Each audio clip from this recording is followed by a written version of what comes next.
WRLR 98.3 FM LP, Round Lake Beach, Illinois.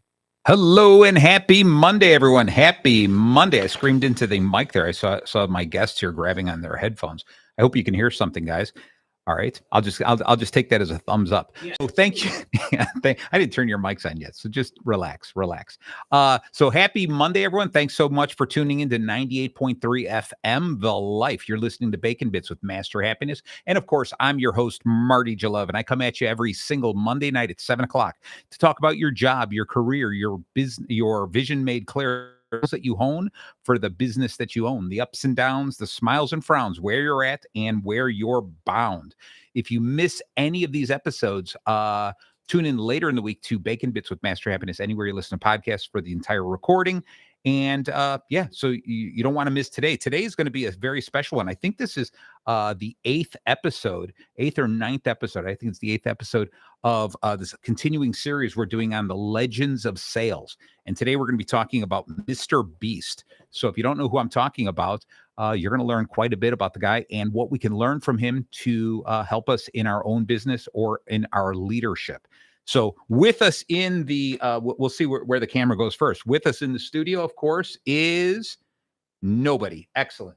So with us in the studio is Luke. Say, Luke, what number are you? You're number 3. Awesome. Say hello to the world, Luke. Hello to the world, Luke. Nice. You're up there now. Now, go ahead, Nate. Yeah, I was going to say, Luke, you do that every time, and it just gets funnier and funnier. Really? That's why it's kind of a staple in the show at this point. I'll have I didn't do it either of the last 2 shows. So You weren't at home just doing it by yourself? I found the time not to. Oh, wow. Good for you. So, Luke, since the camera's on you right now, I'm going to have you. I'm going to consider you the expert on Mr. Beast because you're probably the closest to his age.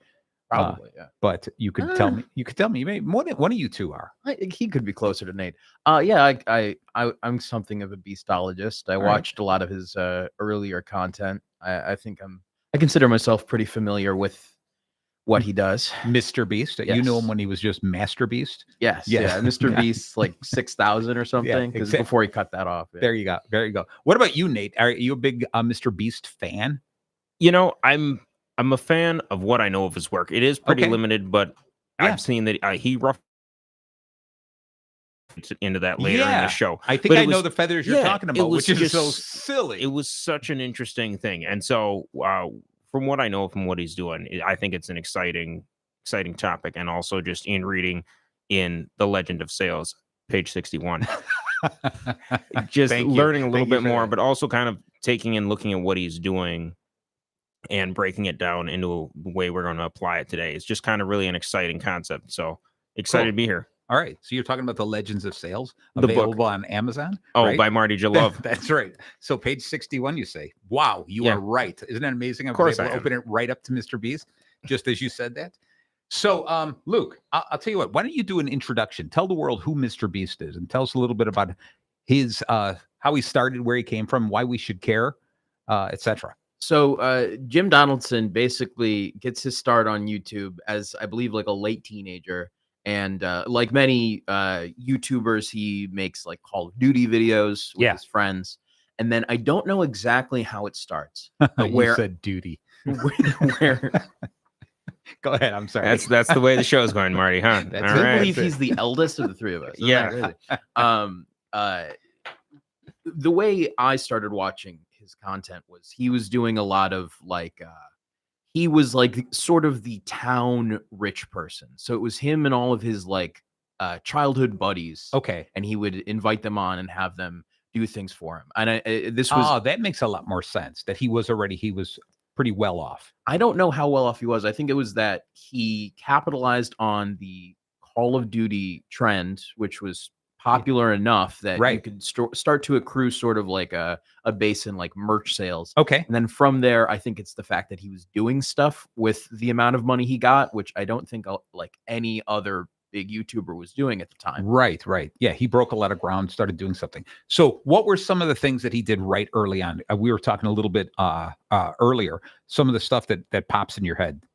Well, some of the big early content that I remember is it would always be like at some house out in North Carolina, because I think that's where he's from. Okay.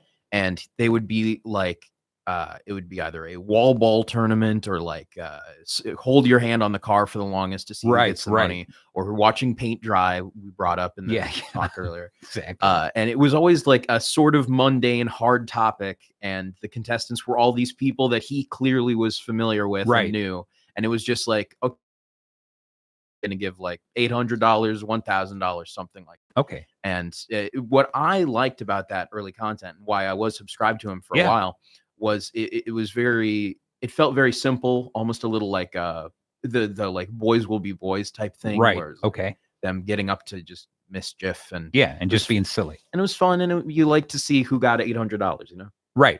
I can dig that.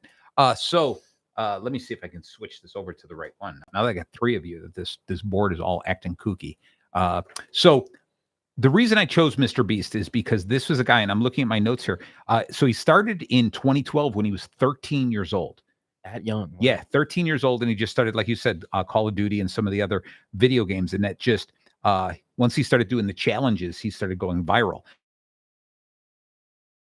Million subscribers. Okay, that is amazing. The most. Yeah. Is it? He definitely does. He's have number the most? one. Yeah. Okay. All right. So I'm like a distant second, I think, if you eliminate everyone else on the YouTube. Right. Yeah. Right around the corner. Yeah. Exactly. I've got that. So he's got 200 million. I've got like two. So and what's crazy, it's just me and Luke. Exactly. Well, and I got to keep bribing you two to stay subscribed. Right. So we're going to get into this. We're going to dig into it a lot, and I want to hear about some of the things, and I want us to think about what he does and how can that help a business owner? How can it help you guys as leaders with your team? How can you use this as a marketing ploy to help businesses grow? Just getting people to stay engaged. So with that, as you know, the reason this show is called Bacon Bits is because we know that everything that bacon touches becomes just a little bit better, right? Bacon is that meat candy that makes the world go round. So we apply a little bacon to the show, to the topic we're talking about. But of course, we're not talking about the bacon for chewing. Oh, no, Marty. We're talking about the bacon for doing. Yes. I can't believe you get on my case for what I do when you do. When you willingly do that every show. I have two jobs, saying that and saying what page the chapter is on. That's it. Now you're done. You can fall asleep now, Nate. Okay. All right. So today's bacon is going to be this. B is build. He really did. And for a business, you could tell it's really building a community really works. A is add value. C is going to be create experiences. O is going to be offer generosity, and N is never stop innovating. I think you touched on that innovation, Luke. I mean, this kind of stuff can go stale, and it's hard to grow and evolve. Like how many different things can you possibly do before it really gets? Yes, I've seen that before. It's not that exciting. So it's got to do something outrageous, something remarkable, but then continue to make it more interesting. Okay, so let's just jump right into it in the very beginning. This building a community. Okay. So when you think about the places that you either work, the communities, I mean, Luke, when you do some comedy on stage, it's definitely, without a doubt, a community on stage. I mean, it's not, would you say that some of the teams that you've worked with would even have their own followers? Oh, yeah. Absolutely. You know, I mean, they're comedy groupies. Plenty. A lot of, I mean, Chicago Improv is such a community. I feel like everywhere I go, I run into someone I know. In fact, me and Nate, maybe a month ago, we went to see Play in the City together. Cool. And so one person in the cast I didn't realize was someone I knew. Oh, that's neat. And yeah. And like just the other day, I was at a thrift store in the city and I saw someone I knew on the wall, for the clothing. And I was like, hey, I see you. And, it's Wait, they were running on the wall? Yeah, modeling. Oh, okay. All right. I don't know. All right. I got you. I was like, you saw him hanging on the wall. Hey, I know you. Get down from there. Right. And so the idea of community, Nate, is as far as work with your team that you're leading, do you feel you have a sense of community? Absolutely. Yeah. And I think it's just one of the most essential building blocks in a team. It's like even the whole mindset behind that is being able to get your people to rally around something. And when you have that common goal, but also when teams look up to the leaders, but then look at each other, they want to feel like everybody is coming together for the same goal. I like it. I like it. Now, one of the things that as a team leader, especially in a business, you've got to draw that line between friends and being friendly. It's really tough if you become too friendly with the team. Okay. And you become where everyone feels like, hey, we're friends. So in other words, you can buy me, buy me some time, help me out. If I make a mistake, don't go hard on me and stuff like that. But you've always got to draw that hard, fast line of, we are not friends. I am friendly with you. It's really tough to work with people. And take it from me. I worked in plenty of places that I had people who worked for me and I wanted to be friends with them. And then it was tough because when push came to shove and I or correct them on something, that was really tough because then it was like, oh man, I can't believe you're doing this. I can't believe you're saying this. I thought we were friends. And you got to remember that there's a difference. We're here, we're earning money. There's something different here. So Nate, how do you separate the difference between being friendly and being friends? Because I'm sure you're a friendly guy. I'm sure a lot of guys are like, hey, let's go out, let's hang out, or anything like that. I think there's you have to take a genuine interest in your team. Yep. Right. You have to care about them. You have to show that you care about them. But then it's that simple stuff. Like for me, it might be something as simple as like, I don't go out for drinks after work with my team. I don't go out and do other things. And if you compensate that by when you hear them in the office making idle chit chat with their coworkers, then when you follow up in a one-on-one being like, hey, I mentioned, or I heard you mention that you had this going on with your son. What's going on with that? And if you take that time to show you have the interest in them, then you can still build that sense that they know that you construed in a different way and kind of just build it on that community piece. If people on the team start to feel like maybe someone's getting a little too chummy with the leader, it will actually completely detract from that because they want there to be a hierarchy. You have to have that structure just as part as any good community. And so there has to be that understanding. You don't ever want someone to think they're a little bit too close because one, they'll start talking to the other teammates as if they are maybe above them. But two, the other teammates will resent them and be like, man, Nate's always coming in and, just having all these inside jokes with so-and-so and my office and the team that I run, we share one bullpen area. So everybody's very aware of all the conversations going on and what we have going on with each other. And so if I were to come in and start showing any sort of extra friendship or favoritism to my team, the rest of the team would immediately notice and could feel negatively about it. Right. And I think what's interesting about that, Nate, is to build on what you're saying, is that then even if you are being fair, if someone feels like they want a little something more, they're going to go, well, you're being a little bit too fair to your friend. You're always going to, they're always going to view that person as your favorite, even if you're treating everyone fair. And then sometimes you get pushed into this position where you have to treat the guy the best or the girl the best. You have to treat them the worst. I'm treating you all the same. Right. And so it makes it really difficult. You have to put so much thought and energy and emphasis, and you always have to be talking about it if you become friends with these people. So, Luke, back to you for a second on Mr. Beast. Obviously, on his videos, he's got a lot of his friends in the videos. Yes. Right.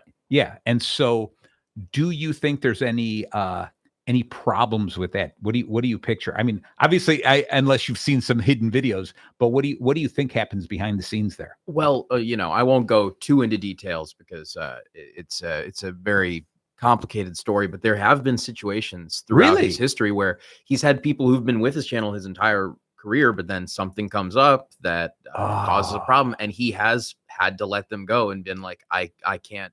This is an enterprise now. This isn't just us hanging out. I can't afford to keep you on because I have this whole company. Right. And if you're not offering something, if you're not bringing something to the table, I mean, we could be good friends, but if you're not bringing something to the table, I don't need you for this. Well, now that you don't work for me, let's go out for a beer. And I'd be like, I don't want a beer from you now. I want to work for you. Right.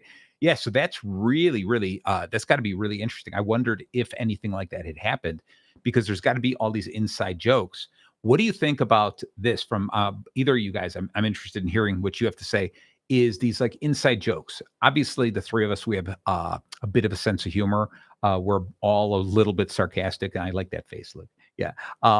But have you ever been in a situation where you think you've taken it too far with somebody that maybe you shouldn't have, whether it be a boss, a peer, a subordinate, or have you been on the receiving end of that, where somebody said a joke, you're like, I don't think that's appropriate or anything like that?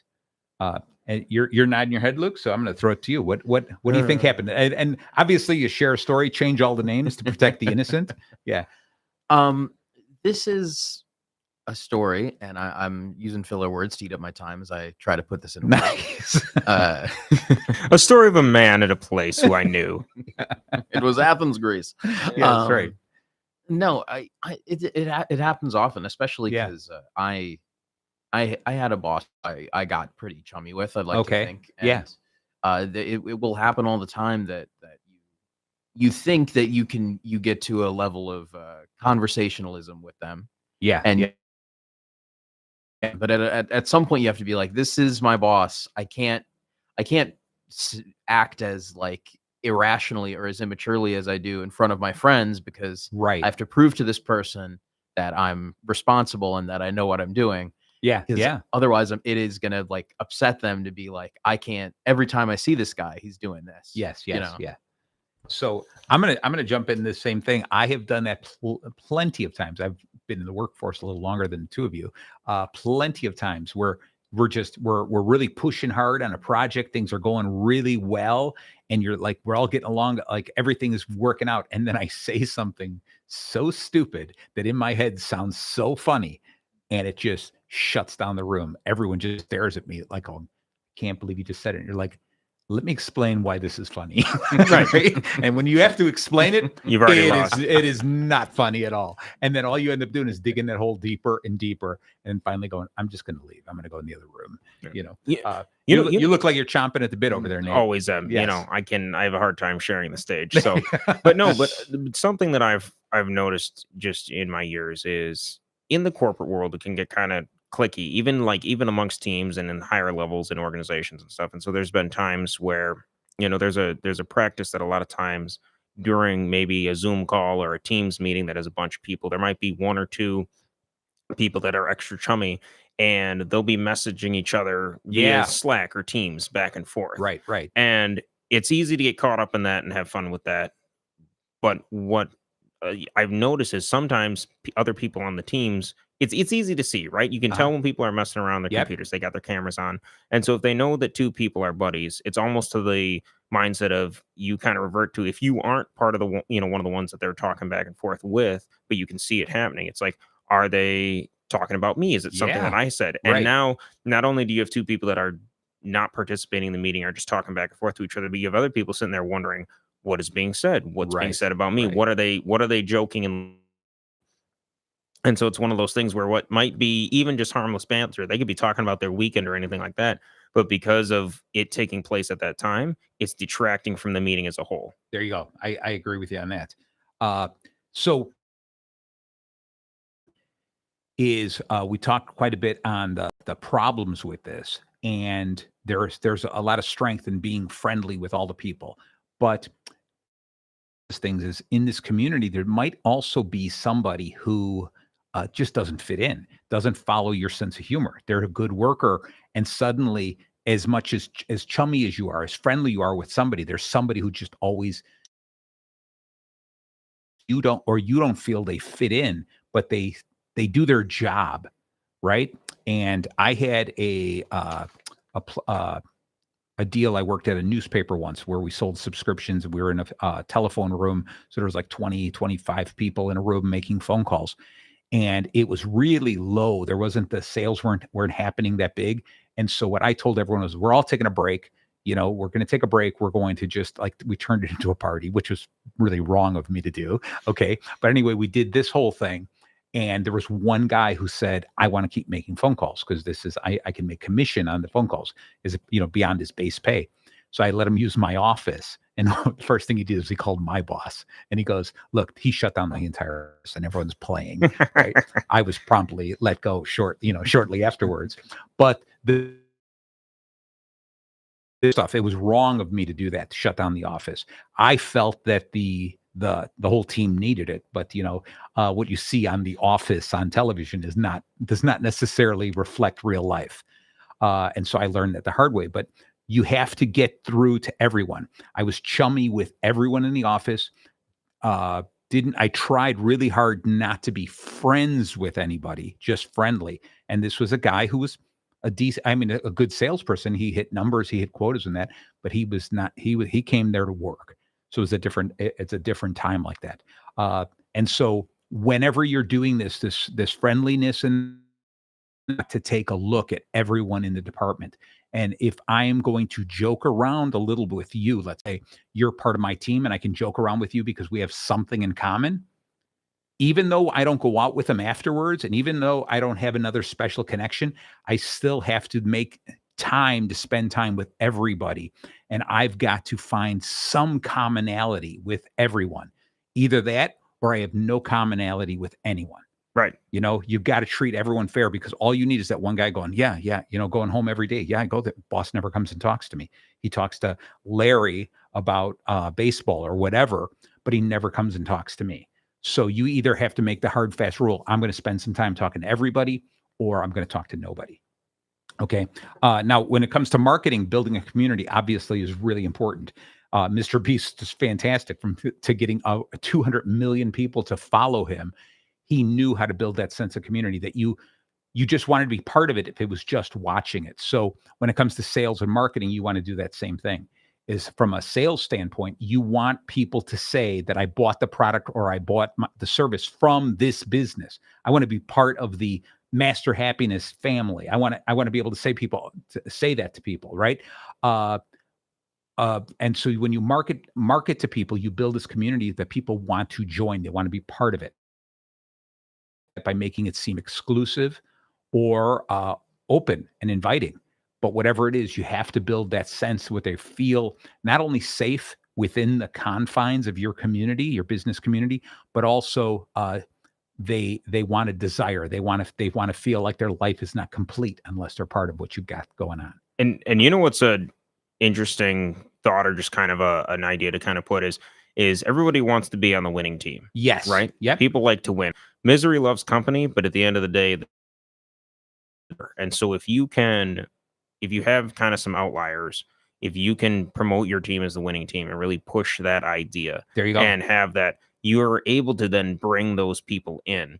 And even if you might not be able to connect with them on like a humor level or, the inside jokes or whatever, if you can bring them in with that winning team and that mindset, you can kind of pull them in and have them still have that sense of belongingness. So it's kind of, if you have that, if you have somebody who, you're running a winning team and you've got a core group of people that all get along really well, maybe this person isn't, but they are adding to the benefits of the team and adding to the results of the team, really acknowledging that piece and saying, look, we're a winning team, you're a winner, and what you're doing is helping us push forward, and showing that where they kind of have that sense of belonging. Maybe it's not in the same camaraderie sense, but they know that they're contributing. There you go. You're going to be able to draw them in a little bit more. Nice. So over the weekend, I had my event, the Bacon Bash, right? And we raised money for an organization called TOTS Therapeutic Childcare. They're always taking donations. They're helping a lot of kids with their daycare, preschool, for kids with special needs. So if you look at it, look up totscenter.org. Anyway, so the event was real fun. I had a lot of people, and I had a lot of people who I'm acquaintances with through businesses. So businesses showed up because they wanted to be part of my event. So I was building this community, and it's getting bigger and bigger, and people just enjoy it. Even if they came to me and said, hey, I can only stay for 15 minutes or something, they just wanted to be part of it. There's another person that I just want to show this off. I want to help her out. Is this Lake Zurich Family Martial Arts in Lake Zurich. Next weekend, they're having their open house. So you look at, it's called Lake Zurich Arts, lzfma.com. Take a look at this. She does a great job of building community because she teaches kids martial arts and adults. So sometimes she'll have a class for the kids and a class for the parents. She does these events, babysitting events, and she partners with a Mexican restaurant so that you get margaritas. The parents are drinking margaritas while the kids are being babysat in a martial arts studio. So this open house she's having next week is really cool because she's partnering with a bunch of other businesses. I'll have a booth there as well, just hanging out and enjoying. So it's really important. If you want to build your business, you want a business that people can say, I'm having fun being part of that business. Okay. And so she does a great job. And obviously so does Mr. Beast. So before we get to the bottom of the hour, I want to jump into this. A is add value. Okay. And I think this is really important to do this, especially when it's a business or if you're part of a team, is message. It's not just, hey, let's laugh and have fun, but make sure that people feel like they're getting something more out of it. Okay. Luke, tell me, maybe you know something about the what is it called? The water project that they're doing? Yeah, it's what's happening right now. It's Team Water or Team something like Water. that, yeah. You're right. Team Water. And basically, he's done this before with trees, but the idea is he went up to a bunch of other YouTubers, truly a lot. I think like a couple hundred. Yeah, something like that. Because there are YouTubers I would never have thought to be in it, and then they'll post a video saying, "Hey, I'm on Team Water." Nice.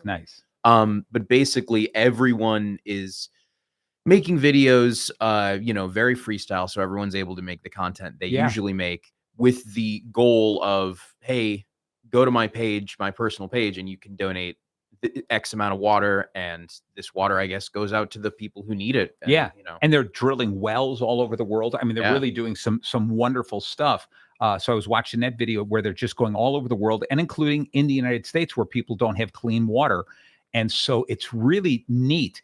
I mean, because you talk about having the ability to build a community, bringing in, I mean, here is Mr. Beast, the #1 guy in YouTube, and he's bringing all these other high-end YouTubers together and saying, let's raise some money to actually help bring value out there. So he is building not only the community of his friends, his community of his followers, but now he's expanded it to run this with other channels where they link together and they're doing something wonderful. They're actually helping. We depend on governments to help people. And now these guys, these YouTubers are like, hey, we'll take care of it. It's done. Right. So I really think that this is cool. This adds an extra layer to it. And the reason I really wanted to bring it up is I want people, it is called Team Water. I want people to look that up. Just if you watch any channels on YouTube, just look up Team Water. Check out the Mr. Beast's page as well as any of these other places and look this up to see what they're doing. It's an amazing thing to be able to help so many people. And that's that value you add, because immediately there is somebody who's going to watch this show on YouTube or listen to this podcast. And because of the value that they added, they're going to tune into one of those episodes. Where there's people out there who are probably like, this Mr. Beast guy, I've heard of him, I'm not going to watch any videos. But this might be that value that he's adding is just enough maybe to get them go, let me learn a little something and maybe I'll donate a little something to it. So adding value is really, really important. Either you guys, what would you say is one of the things that your company, your team, whatever, what's a value that you think you guys offer that separates you from competition? Well, I'll start. All right. Because I got a pretty simple one. In my store, I work in a part of a franchise. So there are a lot of other stores like us. Yes. But every time I've worked in another store that isn't mine, no one talks with each other. Really? They do like minimal chatter. Versus my store, it's like constantly like there is a constant like train of conversation, not to the point where we're trying to, slack off from work. Yeah, it doesn't deter from what you're doing. No, but it's just we're all friendly with each other. We all try to get along and help the day go by faster by just, engaging with each other. And do you think that helps? Do you think that clientele who sees that they appreciate it as well? Yeah, every now and then I'll see, there'll be someone sitting in the lobby and they'll like laugh along to something. Or just the other day, we were all having a talk about, toxic animals for some reason. Okay. And one of the customers came up to us and said, "It's actually interesting you said that. When I was in college, I got bit by a brown recluse spider." Wow. And then that right there, that's a positive interaction he had. That's only because we weren't just like focusing on ourselves, trying to get through the day, get to the end of the clock. We were engaging with each other. But I like that bit of value that you're saying, because that most people wouldn't even consider that. But that whole idea of just having a conversation, a friendly conversation, not a hard debate where you're arguing, but just that type of thing brings you guys together. It really helps solidify the community that you work at, but also, and that's the value that it brings. What about you, Nate? Anything out there that you can think of that where you'd say that you guys offer value that your competition doesn't? I think for me and for my team specifically, the division that I run, it is like prompt customer service. But we get this load to Chicago tonight. As long as we're able to do it and hit our margins and our goals, we're going to do it. We're not going to go, oh, that's an extra $700 because you waited to the last minute to tell me. Right. And so it's prompt customer service, having a quick response time, but then also not gouging the customer for doing it. Now, if it's something where we end up having to bring a truck back empty from somewhere, we are going to take that into account. But even that, we are looking at, okay, what are our operating costs? What are our goals? And operating within those. And over the years, and I know especially during COVID, when a lot of trucking companies were just absolutely charging through the roof for their services to their customers, we made a point not to raise our prices anything above like the 3% that we would have anyways. And so after COVID, it was interesting. A lot of customers had reached out to their trucking companies and were like, hey, we got to bring these prices back down. And we kind of stood our ground and said, look, we didn't raise your prices at the start. This is what our operating costs are. This is where we need to be. Right. And every single one of those customers honored it and kept their agreements with us and didn't make us lower any prices. That's excellent. That's excellent. So I do another show on the fourth Monday of every month with Joe Janicki, where we talk about the customer-centric approach, where we talk about the customer experience. And so that's the whole idea of adding value. It's no longer good enough to just supply the thing that you do. You have to over-deliver. You have to do something more. Okay, a grocery store sells the same stuff that another grocery store sells, that another grocery store sells. You have to do something special. That's why there are so many. I mean, there's plenty of chains. There's Jewel Osco, there's Aldi, there's Trader Joe's, Whole Foods, Mariano's, to just name a few. Plus, there's so many other stores out there. But they all have to have something special, something that they offer above. That nobody else offers, that separates them. So they focus in on their clientele, the people that they want, and they deliver that. Now, in the book, Legends of Sales, we talk about 3 things to being great at sales and marketing. And those 3 things are going to be knowing your customer. So any good company, any good team is going to know their team, or they're going to know their customer. So it's know the customer, share great stories, because people make decisions on emotion.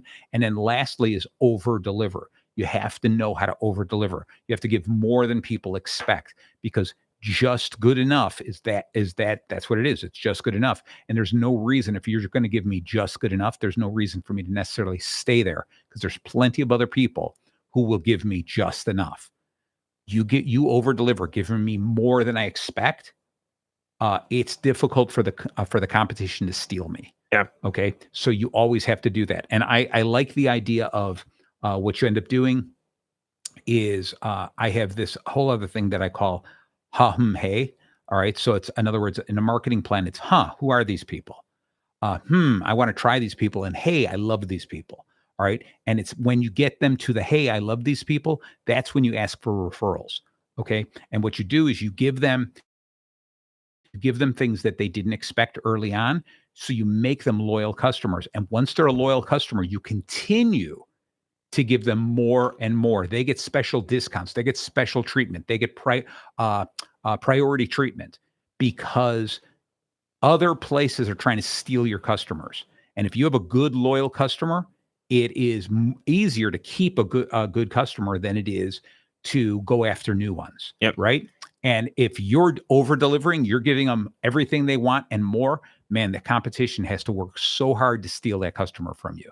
Yep. Okay. And it's easy in sales or in service or in anything to get kind of complacent. Like, you know what? Got them. We got our contract with them. And so just something to kind of build on that, like a rule I have with my team is if for whatever reason you miss a delivery or you mess something up with a customer, for the rest of that week or maybe a little bit further, you make them the number one priority. I like that. Over communicate, over deliver, be on time for all your pickups, be ahead of schedule, anything they need. And so it helps kind of soften that blow. So they go, man, they screwed up on Tuesday, but man, Wednesday, Thursday, Friday, Saturday, it was incredible. They were top Right. notch. And so they go, okay, mistakes are going to happen, things are going to get missed Right. here or there, but they have that full faith that not only are we going to bounce back, but we're going to bounce back with a vengeance and make sure that we I take like care that. of them at the I highest like level. that. Yeah.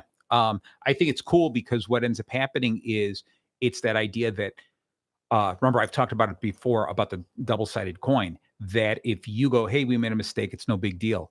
The customer is going to go, yeah, it is a big deal. It's a big deal to me. It might not be a big deal to you. They make a big deal out of it. But if you start out with going, oh my God, it's the end of the world. I can't believe we were 5 minutes late. We really apologize. How can we fix this? We promise we know we're going to change processes and procedures. We're going to make sure this never happens again. You suddenly go overboard like this is terrible.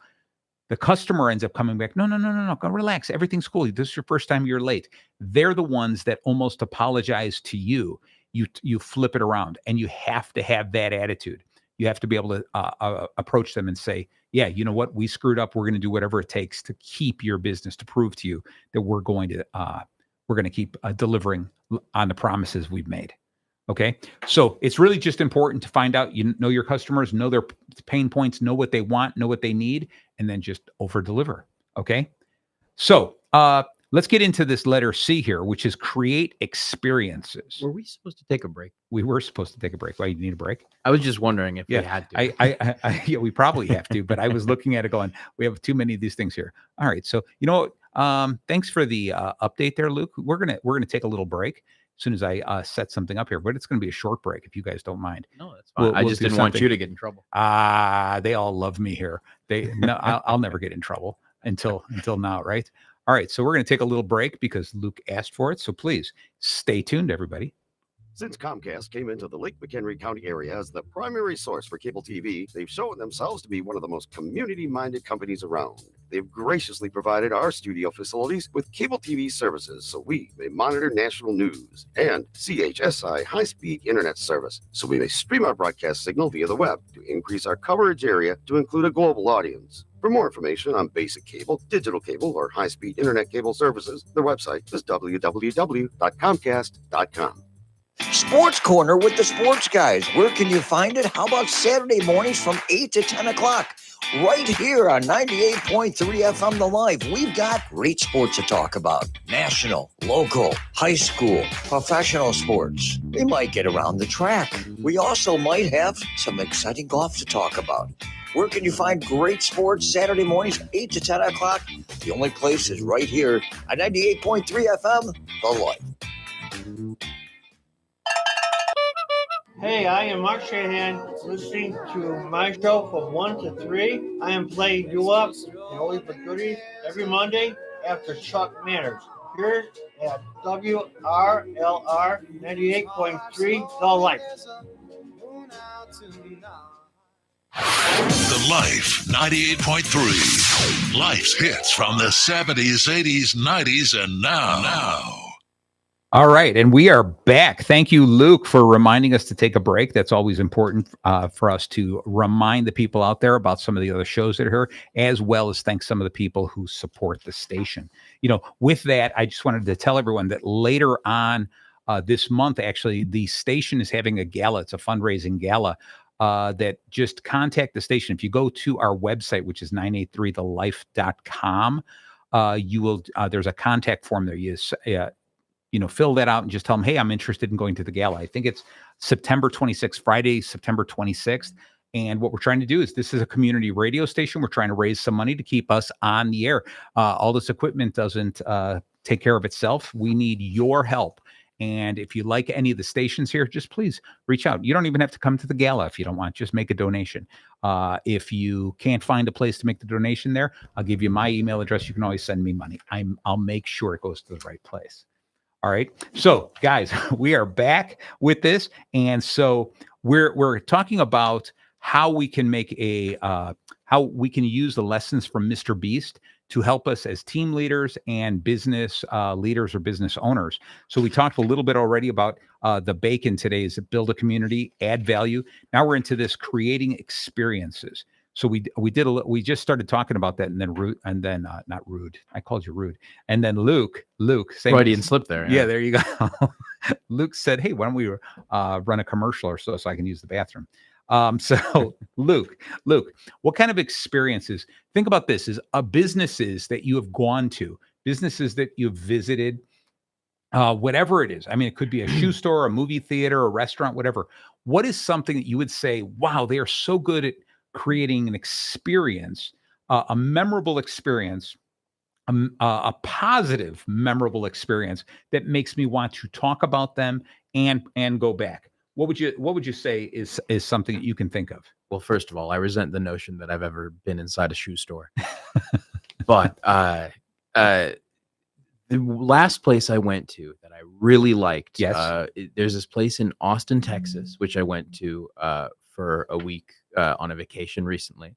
And it was like this game activity center. Okay. And the way it was set up was it had all of these rooms where like the floor was paneled or there were buttons on the walls. Nate was there. He might say how he felt about it in a second. Okay. But as I was in there, the instant I thought was, is there something like this back home? Because I'd love it. There was nothing with the same company I could find. There Gotcha. might be Okay. a different version, but everything about that, it was just so the environment there was so fun, and they were isolated playrooms, so you never felt like, oh, there are too many kids here, because Okay. you really got to your own space to do it. Okay. And it was really very simple, but the games were all fun and it was great. It's called Activate Games. Is that right, Nate? That was a great time. Yeah. A lot of fun, a lot of activity there. It was cool the way they had it laid out, and just the way they timed people coming in and out, so you never felt like you were crowded or on top of other people,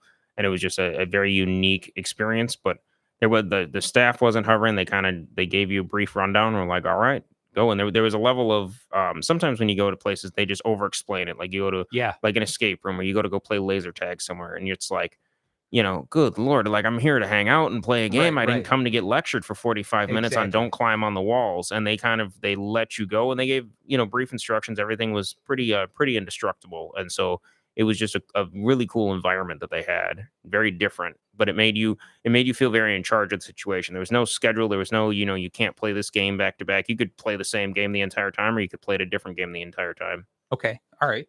So, Luke, I'm going to throw it back to you. What about experiences? Because we're talking about Mr. Beast. What was some of the stuff that you could think about that you've seen videos or heard of some of his videos that you would say that's got to have been a really cool experience for the people participating? I've got to say, the first thing I think of when you say that is they did this thing called the Beast Games. I don't know if you heard about it. Okay. It was Yes. the first really professional thing he That did. was a knockoff of the Squid Games? Was that? Well, Nope, before that. Okay, go he ahead. did. It was after that, but Okay. it was heavily influenced by Squid Yes, Games, because yes. he did his own. Right. Beast Games, the most expensive television show ever produced. Fun fact. Wow. And I think he's gone on record in saying he did not get a return on the investment, but that wasn't necessarily his Right. intention. Yeah, yeah. There. But the idea was it was all just these games that you got to do. Like 1,000 participants, I want to say, Okay. was the ultimate number, and they all had to live in like this town, and they came in and they tried to offer people different bribes to get out of the challenge, so they wouldn't win the ultimate big prize at the end. And I think the idea of being that one person in like a group of 1,000 and Yeah. saying, I have as much of a chance as anyone Yeah. to just get to the end and do this thing, I thought that was interesting. I had some problems with Beast Games. I'll save All that right. for my review column. We'll but do that. Right. But check the YouTube comments for Luke's right. take on Beast Yes. Games. But then let me ask you, because obviously you were not one of the 1,000, right? No, not this time. All right. So what was your experience as being a spectator? Were you drawn into it that you wanted to watch it more and more? I was thinking about this earlier, that when you watch a Mr. Beast video, one of the stimuli that like everyone gets is it's the lottery thing. Yes. The spark in your brain that says, what if this happened to me? Yeah. Or like, oh man, that would be such a good time. And I think that's why so many people gravitate to watching his videos, especially, children, I think, are the primary audience. But it's a very human thought to be like, Right. this could happen to me. Is my audio having trouble on your end? No. Oh, okay. That's just in my head. I Yeah, think you're cutting in and out a little bit. I'd sit a little closer to your Oh. mic. Oh, I wasn't. Maybe I didn't notice because I don't pay attention to you. It's like, mouth's still moving, moving. Exactly. There you go. Okay. All right, I'll cut in now. Great story, Luke. That was good, insightful. All right. So one of the things I like about this is that it was kind of like Mr. Beast just was kind of like, what are you doing other than just going out and having fun, right? And just let's do something silly, and I'll give away some money, and then build it in, turn it into something, and then maybe do something good out of it. Now, on a much, much, much smaller scale, the whole idea of when I run my event, the Bacon Bash. I mean, we don't have 200 million people showing up to that. But what ends up happening is I started it because I just said, I want to have a festival. All right. I have a company, Master Happiness. I want to have my own festival, right? I like bacon. Bacon's my thing. So I'm going to have a bacon festival. And so I've done this for 3 years. And so what I did was that same thing to give it some purpose. So people understand, like, what is this about? Is I chose TOTS as the charity that I want to help. All right. And what it does is adds another layer to it. But basically, I love Mr. Beast because of his idea of, I just want to go have fun. And the sideline is I can actually help other people. This is cool too. But number one is it's got to be fun. I bet you if you looked at his business, his core values, it's got to be, let's have fun is got to be one of his top values of we have to do this. If this is not fun, we're not going to do this. Even if it raises more money than anything else, if we're not having fun doing it, that doesn't fit our mojo, our core values. And I think that's what's really important, sticking close to that and creating this wonderful experience that people will just love and go, I want to know more about this. I want to be part of that. So he is so good at creating that community, adding value, memorable experiences, because almost everyone has heard of Mr. Beast, whether they've seen a video or not. The fact that he's number one, that many people following him, he's done something really right. Okay. Nate, what about anything with your business or a business that you've seen that you'd say, man, they were really good at adding an experience that left me wanting to come back? You know what's funny is there's a car wash. It's a chain car wash. Excellent. In the Kenosha area. It's called Rocket Wash. It's one of those things where you can tell that it's a franchise across the nation. Okay. But you can buy in and call it whatever you want. But it's people love going there, and part of it is it's fast service. It's one of those drive-through car washes. You get on the conveyor belt, you go through. Yeah. But it's just little things where I think it's the first Saturday or the first Sunday of every month. Yeah. They give out a little gift, right? Okay. And it's funny because it almost turned into a competition between my wife and I of who was going to go there first on that day to get the little gift, right? Gotcha. You get the membership, you get your car wash. It's going to be cheaper than whatever you like going through there. But it was just that little piece. And I mean, it worked for me. I already had the membership. I probably already was going there that day, but I got excited about going there, going, what's it going to be today? And they would give out the most random things. Like it was a bottle of Sprecker's root beer one time. And I'm like, what am I even going to do with this? But I got my thing. You give it to Luke. But it's like they were providing a service that you can get anywhere, right? Yes. You can wash your car at just about every gas station. You've got all of them. They're a dime a dozen. But that little bit of edge. So it's like, all right, the vacuum's going to work. The car wash is going to do a good job. They keep the lines flowing. They make sure people are getting it out of there. And I got a bottle of root beer that I don't even know what I'm going to do with. Yeah. I like this because it's so important. You really drove it home that it's giving a bottle of root beer out at a car wash.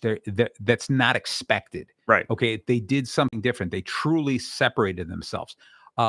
It's not just, hey, we're a really clean car wash. We get you in and out quickly. We're fast paced. We're affordable. Those are the kind of things that it's kind of like, yeah, but you're still just a car wash. So what am I doing? How am I over delivering? What am I doing different to separate myself from every other car wash? So that sounds fantastic.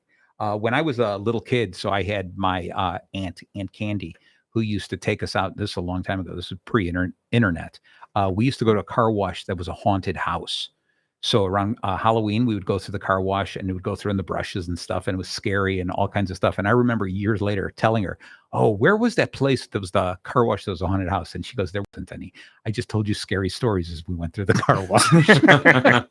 But I just always remember it as going, she made it the experience. I was like, can we go back to that haunted house? It was a car wash. Yeah. Okay. But that's what's so important about it. That just shows you that even to this day, I remember that experience, that even though the car wash didn't do it, she made it the experience. And businesses that are smart want to create an experience. Think about this. It's Halloween's right around the corner, right? how difficult is it for a car wash to turn that into a haunted house? Right. Turn on the purple lights, right? Blue lights in there. Have some ghosts and goblins. I mean, nothing. It doesn't have to be anything special. You can have some of the workers wearing masks walking around, and that little 1 minute as you go through, people would be like, "Yeah, get the kids in the car. We'll pay to go through the car wash." Right? It'll attract some business, and that would be something that again would be memorable. And every year around Halloween, they'd be like, "Hey, we got to go back to that one because that was a fun haunted house." Right. And so it's that kind of differentiation that really attracts, and it's the idea of don't just do the things that people expect. Do something that's unexpected. Do something beyond the norm. Okay. Yep. Give yourself that little bit of an edge. Exactly. 100% there. All right. So that's the create experience. Is always going to be offer generosity, and as we're getting close here, I've been really overly generous on the time. It is like we've got about 7 minutes left. So it's offer generosity and never stop innovating. So Luke, I'm going to throw it back to you because you're the Mr. Beast expert today. Yeah, I know. I love that look. So the offer generosity, how do you think that has really changed and really catapulted his fame?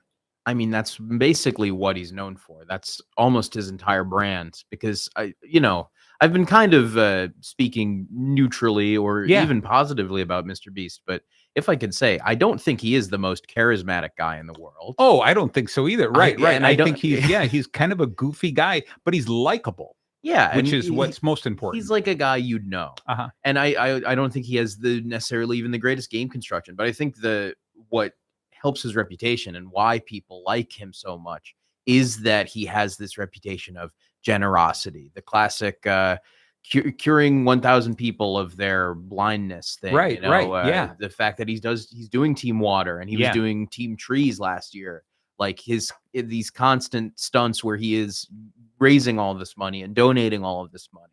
I think that's what because I see all the time on the internet. It's not just people defending his content. It's people defending the man, saying he's a good man and he does good stuff. And that's part of his brand. I think, well, go ahead. Yeah. What I think what's maybe makes Mr. Beast stand out a little bit, right, is throughout the corporate world, everybody's doing a little something. And you look at it and you go, oh, that was either a publicity stunt or a tax write-off. Yes. Right. And just across the board is like, oh, Boeing gave $1 million to this. Right. Congratulations. I mean, Boeing spent that on scrap parts that they threw away last week. Exactly. Right. But I think it's the magnitude of what Mr. Beast is doing, but it's also the things that he's doing is measurable, right? So people can see it. So planting X number of trees in a certain place, the amount of money spent on that, if he had donated that to cancer, people would have been like, okay. Yeah. So did everybody else. Wow, it's another X amount. And that's not to take away from donating to cancer. No. Like that. I understand but what you mean. He makes a point to have whatever he does, whatever he donates.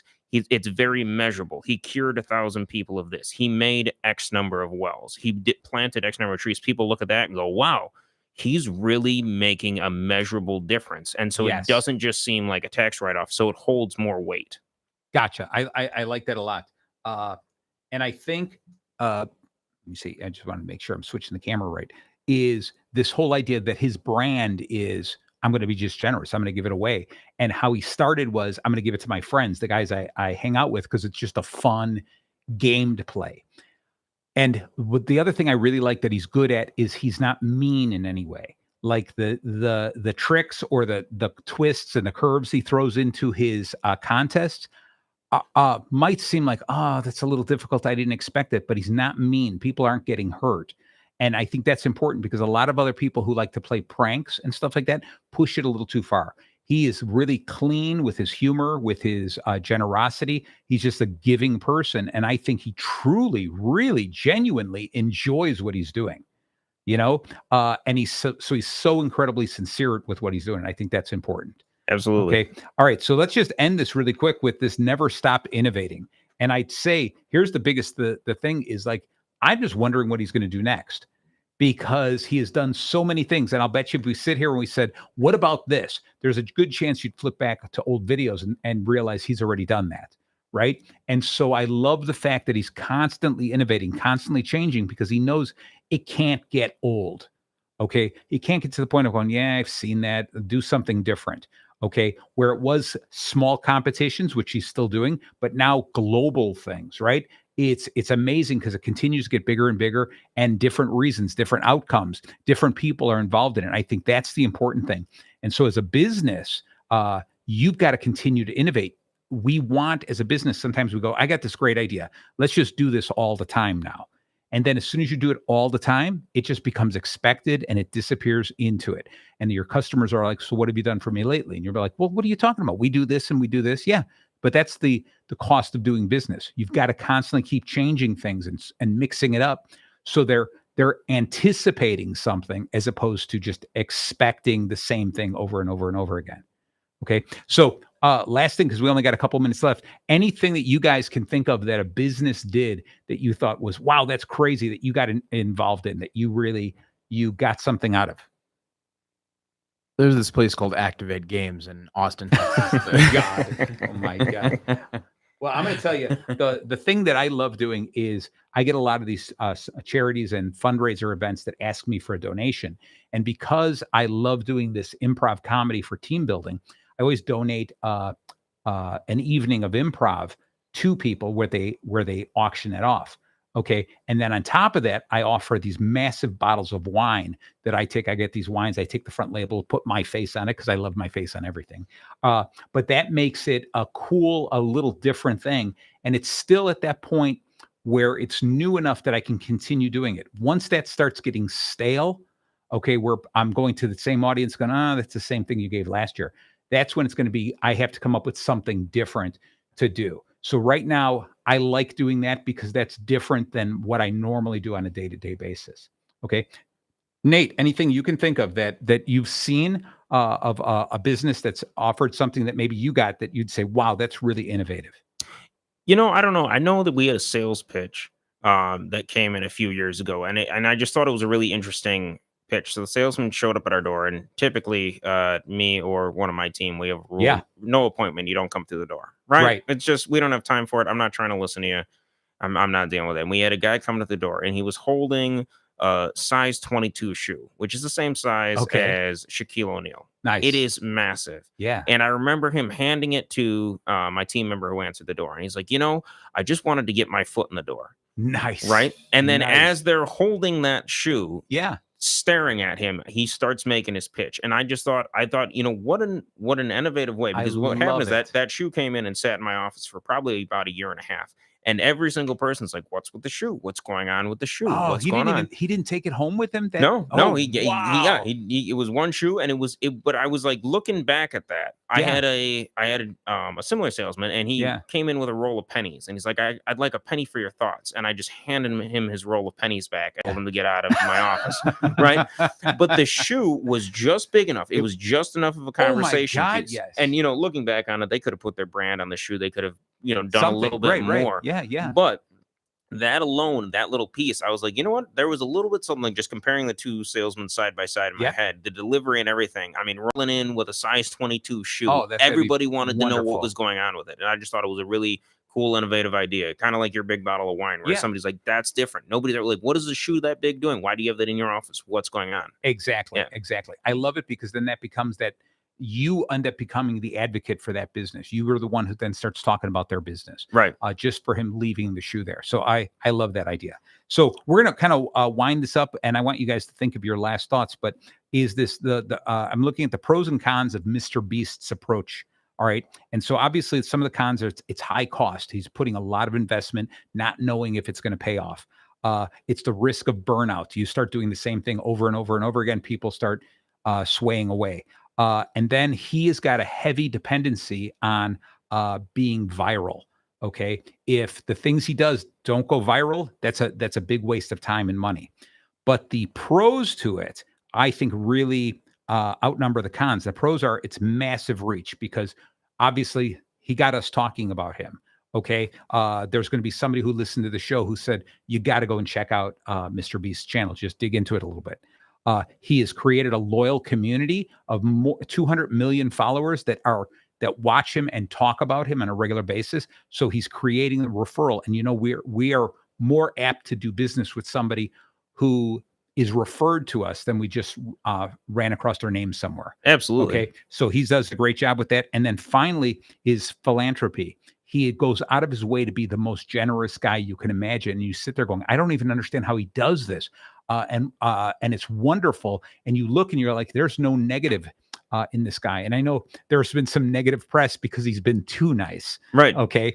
But which is really funny to do. If somebody who's like giving so much and they're like, stop giving so much, you're making the rest of us look bad. It's like you give what you can give. That's what I do. So to wrap it up, because we're a little past time, what do you guys got? Any final notices, ideas, thoughts? I think the biggest thing, just as always in sales, is being genuine, over delivering, and taking just a genuine interest in your customers. I love it. It's a recipe for success right there. Good. You just took Luke's ideas. Go ahead, Luke. Any final words? Any final thoughts? I'd have hated to be blind guy 1001. Blind guy 1001. Yeah, he cures 1,000 people's blindness, and then you're 1001. Yeah, that would be rough. That would be rough. I was that close. Yeah. All right. So the most important thing to take away is, remember, build community, value, experiences, generosity, and innovation. Thank you all so very much for tuning in. If you missed any of today's episode, tune in later in the week to Bacon Bits with Master Happiness. Anywhere you listen to podcasts, the recording will be up there, like I said, in the next day or so. Thank you so very much. And tune in every week for the live episode right here on 983 The Life. Thank you, everybody. All right. Take care. Let's see if we'll end this show. WRLR 98.3 FM LP, Round Lake Beach, Illinois.